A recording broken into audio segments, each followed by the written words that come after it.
ඔයාලට කවදාම හරි හිතිලා තියෙනව නේද? මට මේක කරගන්න පුළුවන්ද කියලා. යාළුවෝ දියුණු වෙනකොට, මාක්ස් අඩු වෙලා පහළටම වැටෙනකොට, ජීවිතේ ඉස්සරහට යනකොට, එක පිට ෆේලියර්ස් එනකොට අපිට ඇත්තටම හිතෙනවා මට නම් බෑ වගේ කියලා. අපි අද එහෙම හිතෙන ඔයාවම වෙනස් කරන්නයි යන්නේ. අපිට අපි ගැන ඩවුට් එකක්. එහෙම නැත්තම් සැකයක් ඇති වෙන්නේ කොහොමද? අනිත් ඔක්කොම අයට A9ක් තියෙද්දි මට තියෙන්නේ C9ක්. අනිත් ඔක්කොම අයට A3ක් තියෙද්දි මට තියෙන්නේ S3ක්. ඔයා සක්සස්, මම ස්ටක්. අපි හිතනවා එයාට තියෙන දේවල් මට නෑ කියලා. But guess what? එයාලා මේ ගේම් එක වින් කළෙත් ඔයා වගේම ඔය ආපු යාත්‍රාවෙම තමයි. But process එක තමයි එතන වෙනස් වෙලා තියෙන්නේ. ඒ process එක තමයි තමන්ව විශ්වාස කරපු එක.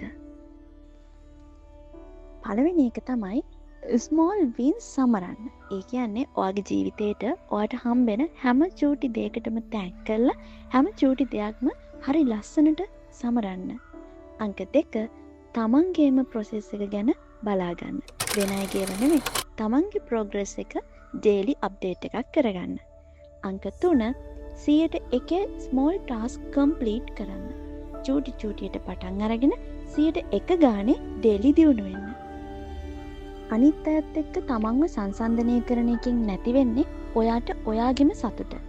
ඒ නිසා ඔයා ඔයාව හොයාගන්න. ඔයා යුනික් මිනිස්සෙක්. ඔයාගේ ස්පීඩ් එක වෙනස්.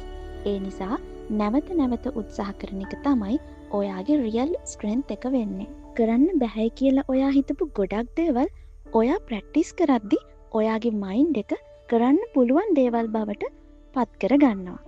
ඒ විදිහට දකින්න පුරුදු වෙනවා. එතකොට ඔයාගේ ස්කිල්ස් ඩිවලොප් වෙලා ඔයාගේ ග්‍රෝ එක වැඩි වෙනවා. ඒ නිසා ඔයාගේ මයින්ඩ් එක ග්‍රෝ කරගන්න මේ විදිහට ප්‍රොසෙස් එකක් අනුගමනය කරන්න. ඉතින් ඔයාට පුළුවන් කියන එක අනිත් අයගේ වචන වලින් නෙවෙයි, ඔයාගේ නවත්තන්නේ නැති උත්සාහයෙන් තීරණය කරගන්න. ඔව්, ඔයාට පුළුවන්. ඔයාගේ වාරේ මෙතනින් පටන් ගන්න. එහෙනම් good luck.